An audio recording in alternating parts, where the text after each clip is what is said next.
خلاصه دهه آخری که الان به بلوغ و جوانی رسیدن انسان‌های عجیبی هن. همیشه طلبکارن از همه، از دوست آشنا فامیل، همه بهشون بدهکارن، همه دنبال نارو زدن به اینا هستن، کسی اینا رو نمیفهمه، آزادی میخوان و پدر مادرشون همیشه از دست دیگران نارو خوردن، احتمالا شریکی بوده، چیزی بوده، اینا از دست دادن، دنبال اومدن خارجن. یعنی اینجایی که من الان هستم که مردم میبینید صبح تا شب دارن حال میکنن، زندگی خوش میگذره، بزن به رقص تو خیابونا، همه میبینید بی حجاب و لختی میگردن. نه عزیزان من، شما یکم توقعاتون رو بیارید پایین. الان تو ایران ببخشید با جی اف با موتور چند میلیاردی میچرخی، خونه مجانی از پدر و مادر، به قول معروف با تشکر از قوانین ساده بهت رسیده که زیرش هم یه مغازه زدی که نه مالیاتی میدی نه چیزی، پایینش هم باشگاه کردی، به جای پارکینگ در آوردن و بالاش هم که چند طبقه اجاره دادی. تو در حقیقت هیچ کاری نکردی، فقط توقع داری از همه.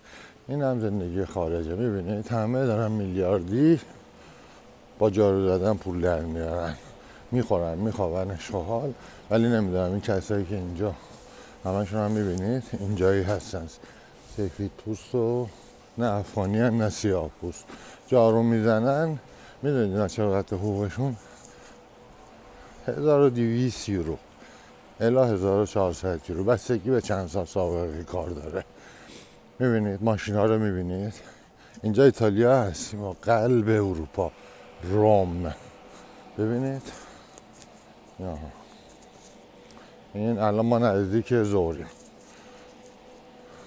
میبینید همه دارن اشغال میکنن، نه همه چپیدن تو خونه ها برای اینکه خرج سبک بشه. ببینید سفر رفتن روزی 100 یورو اینجا پول بنزین و خورد و خوراکتونه، جا خواب پیدا کنید و یه نفر 2 نفر بشه 3 نفر بشه با بچه میره بالای 200 یورو روزانه. مردم هم میگن بین 1000 تا 1500 یورو. 90% مردم، 5% هم هستن بیزنسمن هم بالا خوب پول در میارن. اونا آره، اونا تو دریا شاید تو کشتی زندگی میکنن، تو هتل پنتهاوس بالای هتل. چند درصد هم که سیاست مدارن، اونا حقوقای خوبی دارن. باقی مردم واقعا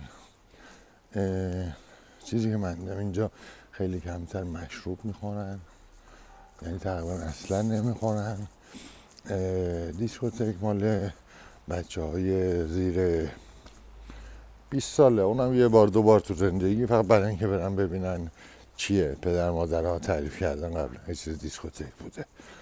باقیش هم همه الان خوابن، میگن برای اینکه خرج کم کنن، یا دانشجوان و 20% دانشجوان. یه چیزی که یادم رفت بگم که تا هر خونه تو ایران چند تا لیسانسه داریم وسط روستا که هیچ غلطی نمی‌کنن، فقط با خرج پدر و مادر و دولت رفتن لیسانس گرفتن و الان دنبال کار شرکتی هستن که سر سامون بگیرن و یکی بهشون حقوق بده و بیمه‌شون رو رد کنه، اینا زن بگیرن.